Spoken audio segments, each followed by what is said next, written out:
장로께서 봉독해 주신 말씀을 근거로 해서 동굴 속에서라는 제목을 가지고 은혜를 나누고자 합니다. 우리나라에 유명한 동굴이 참 많습니다.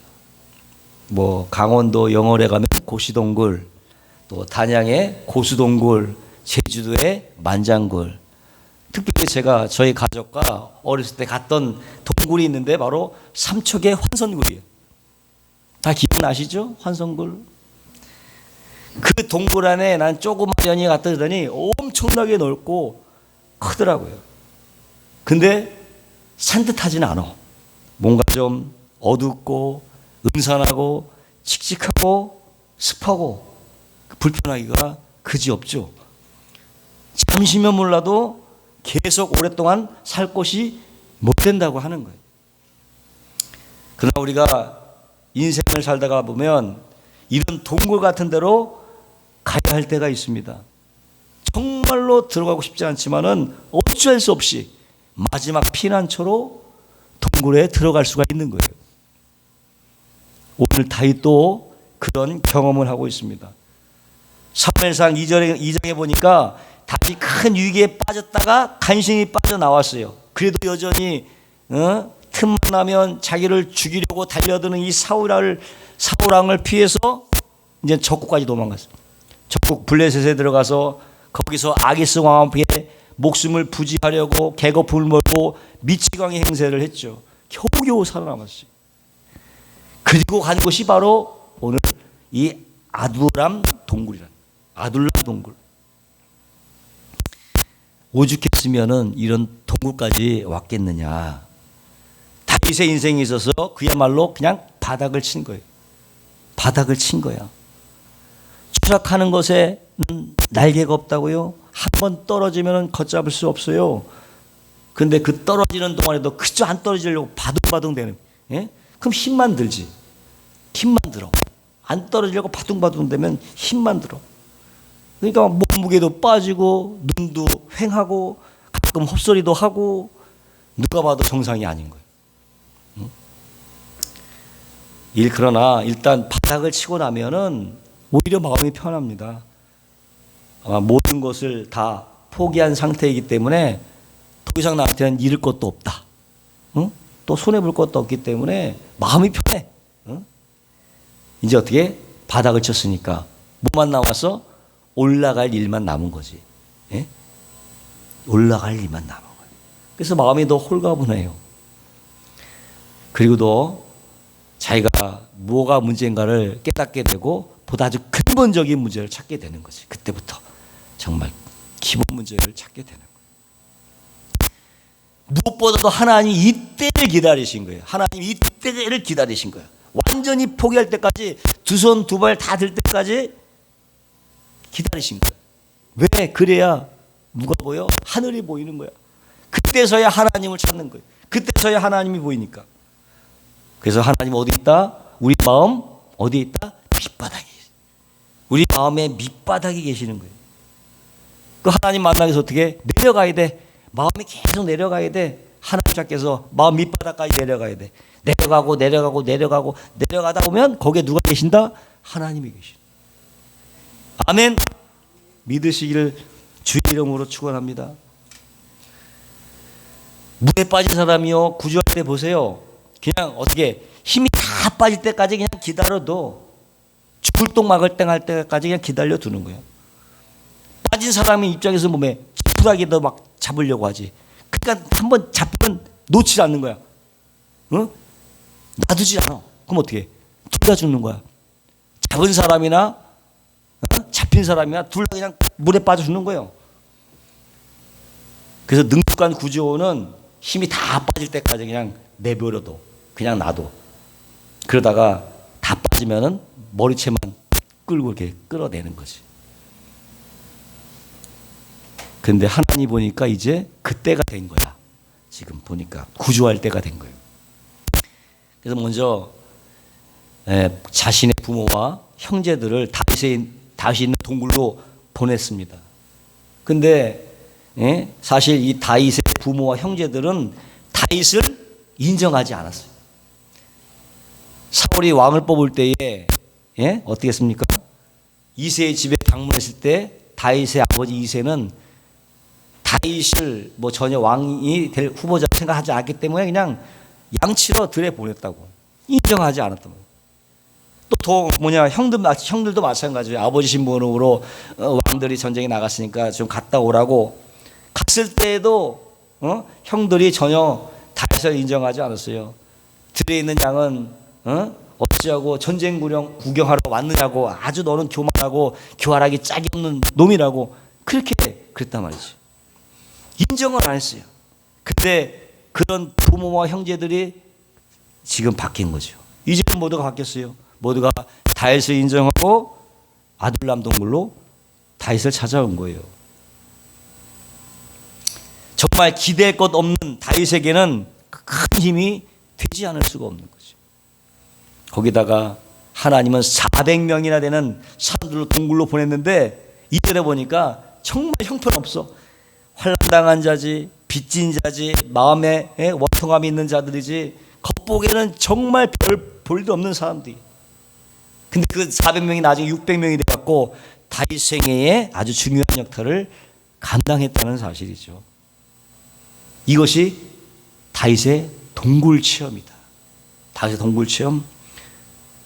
근데 과연 이런 체험을 다윗만 하느냐? 아닙니다. 모든 사람이 때로 이런 동굴 체험을 해줘. 바닥까지 내려가고요. 막다른 골목까지 가는 거예요. 모든 거 다 포기하고 항복할 때가 있다는 것입니다. 그러나 비록 이런 동굴 체험이 엄청나게 고통스럽고 힘들지만은 우리에게는 굉장히 유익하다는 것을 믿으시기 바랍니다. 왜냐하면 첫 번째, 이 동굴 체험은 영적인 훈련 과정이다. 무슨 과정? 영적인 훈련 과정이. 다윗이 동굴에서 외로이 숨어 있을 때에 400명 되는 사람이 찾아왔는데 정말 외적으로 볼 때는 볼품이 없는 사람들이고 한 명도 대단한 사람이 없었어. 버림받고 소외되고 아픔과 슬픔과 한이 많았던 사람들인데 모두 다 그냥 무지랭이 같은 거야. 형편없는 사람들. 그런데 어떻게 이런 자신들을 이해해주고 있는 그대로 받아줄 사람은 누구밖에 없다? 다윗밖에 없는 거예요. 다윗을 찾아온 거죠. 그런 사람들이 그 400명이 나중에 큰 일을 감당했고 다윗은 그들의 우두머리가 된 거예요. 이런 영화 많잖아요. 우리나라에 누가 있어? 홍길동에 그랬고 영국의 로빈 훗이 그랬더니 아마도 그런 얘기가 아마 여기서 따오지 않았나 하는 생각도 들어요. 어쨌든 간에 다윗은 그 400명을 데리고 다니면서 훈련을 시켰어요. 훈련을 시켰죠. 그래서 아주 훌륭한 군인으로 그들이 거듭났지만은 그 인도하는 과정에서도 다윗은 무슨 훈련 받은 거야? 리더자 훈련을 받은 거지. 훈련을 시키는 자잖아. 리더자 훈련을 다윗은 또 받은 거야. 리더자 훈련을 받았어요. 그런 가운데 어떻게 많은 사람을 이끌려면 자기 주장만 내세워서는 안 돼요. 때로는 접어야 돼. 그러니까 자신의 모난 부분이 다 꺾여져서 정말 훌륭한 왕으로서의 자질을 갖췄다. 아멘. 그래서 결국 어떻게 됐어요? 하나님과 사랑에 인정받는 왕이 되었다. 그에게 있어서 이 동굴 체험은 정말 좋은 교훈이 되었다는 거죠. 그러나 이런 체험을 과연 원하는 삶이 얼마나 되겠어요? 그러나 이러한 체험이 없이는 이 자아라는 게 깨어지지 않는다는 거예요. 영적으로 훈련되지 않는다는 거예요. 그래서 이 동굴 체험은 하나님께서 우리 각자를 빚으시고 깨뜨리시고 훈련시키기 위한 과정이라는 것을 믿으시기를 주의 이름으로 축원합니다. 단단해지기 위해서 동굴 체험을 해야 된다. 그 어떤 사람은 그리스도를 이렇게 표현했더라고요. 그리스도인은 티팩과 같다. 티팩 무슨 얘기요? 뜨거운 물 속에 들어가기 전까지는 아무 소용이 없다. 뜨거운 물 속에 들어가 봐야 진가가 나타난다는 거죠. 그런 의미죠. 근데 정말로 하나님께 제대로 쓰임받은 사람들은 다 이런 동굴 체험을 했다는 사실이에요. 모세도 어떻게 40년 동안 광야의 훈련을 받았지. 사도 바울 역시도 선교하기 전에 3년 동안 아라비아에서 훈련받았지. 예수님의 제자들도 어떻게 3년 동안 예수신학교에서 훈련을 받았지. 별의별 훈련을 다 받아서 잠수 훈련 받았지, 풍랑 훈련 받았지, 금식 훈련 받았지, 핍박 훈련 받았지 등등. 근데 졸업 못한 사람이 딱 한 사람 있네. 바로 가룟 유다만 졸업 못했어요. 가룟 유다만. 나머지 11명은 다 졸업을 했어. 예수신학교에서 다 훈련 받은 사람들이. 중국을 복음화했던 허드슨 텔러도 완전히 자가 깨지는 경험을 했어요. 그런 체험을 했고, 기도의 용장 조지 물러도요 자신이 죽는 체험까지 했어요. 죽는 체험을 했고, 성경 다음으로 많이 읽혀지는 철로 역정의 번역, 역정을 쓴 존 번연도 가봉에서 12년 동안 훈련을 받았어. 12년 동안. 그렇기 때문에 그런 불후의 명작이 나올 수가 있는 거예요. 사람이 이런 동굴 속으로 들어가지 않고는 절대로 깨어지지 않는다. 절대로 깨어진다. 보석이 정말 보석다우려면 자꾸 깎여서 아름다운 보석이 되는 거잖아요. 쇠 한 뭉치가 한 미국 달러 한 5달러 정도가 된대요. 쇠 한 뭉치가 5달러가 되는데 그것을 두들겨서 말발굽을 만들면 10달러가 돼. 더 두들겨서 바늘을 만들면 그게 이 350달러의 가치가 되고요. 그걸 더 두들겨 갖고 시계 스프링을 말리면 25만 달러가 된다. 자꾸 두들겨 갈수록 정교해지니까 더 가치가 높아진다는 거예요. 철의 가치도 그런데 하면 사람의 가치를 어떻게 평가할 것이냐, 어떻게 평가할 것이냐, 그건 사람의 인격을 평가하는 거예요. 사람의 인격, 그 인격이 누굴 닮아야 돼? 하나님을 닮아야 가치 있는 인간이 된다는 것입니다. 아멘. 하나님을 닮은 그 인격을 다듬으려고 하나님은 우리를 동굴에 가두기도 하고 물과 불을 통과하게도 하는 것입니다. 백발의 영광이란 무엇이냐? 백발의 영광, 그 사람의 인격이죠. 백발의 영광은 그 사람의 인격이에요. 그러므로 여러분, 하나님의 인격으로 날마다 변화되시기를 주의 이름으로 축원합니다. 두 번째로, 이 동굴 체험이라고 하는 것은 주님의 은혜를 깊이 깨닫고 주님의 인도를 받는 과정이라는 것. 다윗이 제사장 아히멜렉에 도망가서 어떻게 거짓말할 때, 또 블레셋의 아기성에 가서 미치광이 연기를 할 때 하나님의 인도 같은 거는 구하지 않았어요. 신앙이라는 꼴은 전혀 없었던 사람, 불신자처럼 행동했다는 거예요. 두려움이 엄습하니까 판단력이 흐려서 하나님께 구하지도 않고 자기 멋대로 생각했다는 거예요. 행동했다는 거예요. 예? 급한 김에. 근데 이제 어떻게 다윗이 드디어 하나님의 인도를 받기 시작해. 하나님의 인도를 구하기 시작했다. 3절에 보니까 부모가 동굴에 함께 있는 것이 얼마나 위험천만한 일이겠어요. 그래서 모압 왕을 찾아갔어. 모압 왕은 이스라엘에게는 이방 민족이야. 근데 왜 모압 왕을 찾았을까? 왜냐하면 다윗의 외할머니 룻이 모압 사람이기 때문에 모압 왕을 찾아간 거야. 찾아가서 하나님이 나를 위해서 어떻게 하실지 내가 알기까지 좀 부모를 좀 잘 맡아달라고 이 모압 왕에게 부탁을 했어요. 이제 하나님의 인도를 구하기 시작하는 거지. 이제 하나님의 뜻을 구하기 시작했다는 거예요. 그리고 나서 5절에 보니까 선지자 갓의 말을 따라서 유다 지방으로 옮겨갔어요. 유다 지방. 다윗이 골리앗을 죽인 직후에는 막 모든 것이 올라간 상태, 막 인기가 상승하고 계속 올라갔는데 지금은 완전히 땅 밑으로 곤두박질 친 모습이, 그때와는 비교해 보면은 하나님의 신앙도 다 떨어지고 그 동굴 속에서 그러나 다윗의 신앙이 회복이 되고 이제 하나님의 인도를 받고 하나님의 일을 새롭게 깨닫는 기회가 된 것입니다.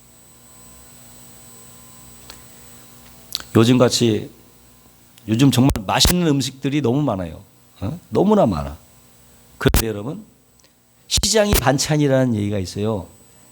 배고프면 김치에다 그냥 물만 말아 먹어도 꿀맛이죠. 응? 여러 가지 반찬이 필요 없어. 배만 고프면 그냥 김치에 물만 말아 먹어도 꿀맛이야. 근데 어떤 사람이 밥에다 소금을 말아 먹는 사람도 있다는데 그건 잘 모르겠어요. 밥에다가 소금을 찍어 먹는 사람도 있대. 그건 잘 모르겠어요. 어쨌든 배가 부르면은 아무리 진수성찬이라도 맛이 별로 없어. 배가 부르니까. 하나님의 은혜를 언제 깊이 경험하느냐? 동굴 속에서 아파하며 괴로우며 뒹굴 때 경험한다는 거예요. 모든 게 형통하고 잘 되어가는 것은 하나님의 은혜를 새롭게 깊이 있게 깨달을 수가 없어요. 어느 자매가 한 34년 동안 34년은 여자로서 남들에게 말하기 어려운 병이 있었어요. 병원에 가도 병이 하도 복합적이니까 수술로 나을 수 있는 병이 아니라는 거예요. 그래서 수술도 못하고 속수무책으로 고통하고 있는데 주님께 간절히 기도했어요. 간절히 의지했더니 어떻게 한순간에 병이 나아버린 거예요. 기적이 나타난 거예요. 하나님께서 치료해 주신 거예요. 그래도 혹시나 이거 잘못된 거 아닌가 해서 여러 번 확인해 봤는데 확실히 나은 거예요. 하나님이 고쳐주시면요 깨끗하게 납니다. 예? 확실하게 납니다. 말하자면 34년 동안 동굴에 살다가 하나님의 은혜를 더 깊이 깨닫게 된 거예요. 34년 동안. 이미 구원은 받았지만은 이번에는 어떻게 육신적인 질병이 치유되는 은혜를 새롭게 깨달은 거죠. 이런 동굴 체험이 없으면 이룰 수 없는 일이라는 것입니다. 또 요즘은 한동대학 하면 기독교 대학이죠. 한동대학 하면 기독교 대학.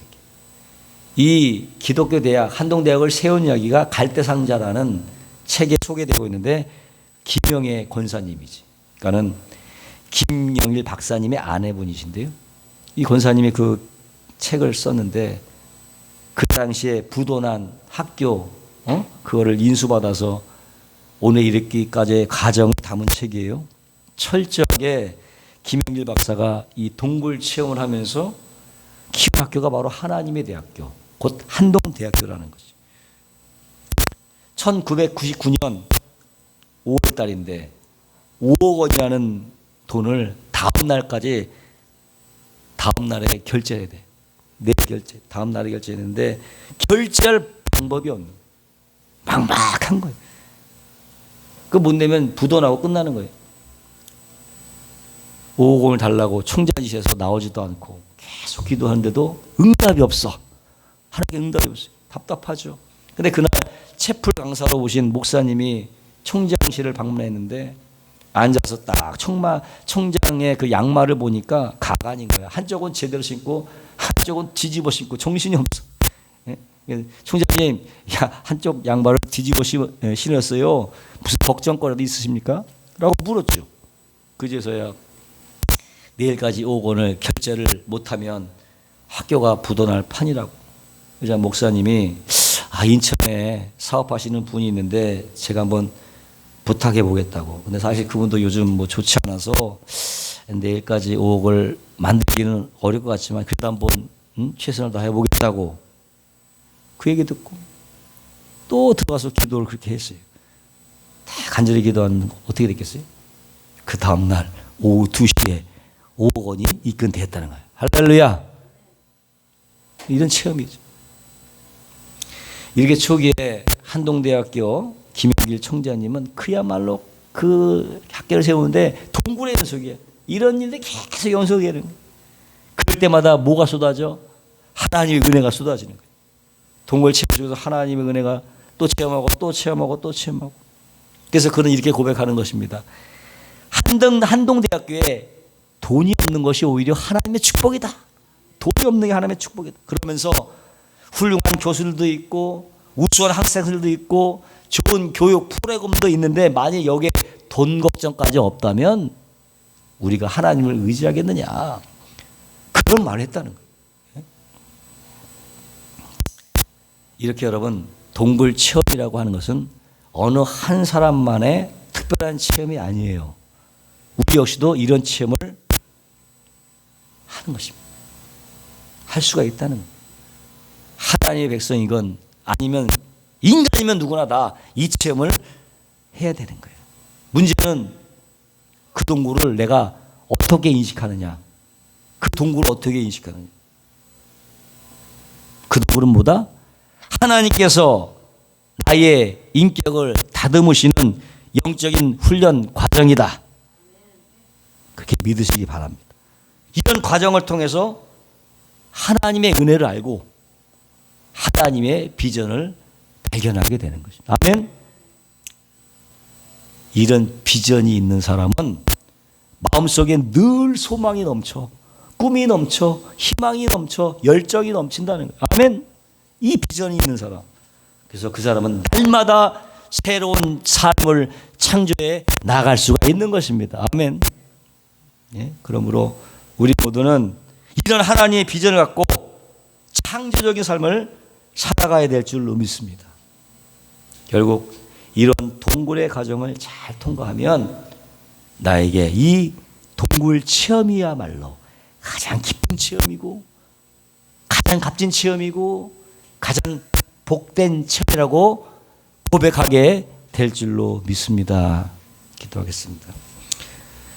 거룩하시고 영화로우신 하나님, 이 동굴 체험은 어느 한 사람만이 하는 체험이 아니라 누구나 경험하는 체험들입니다.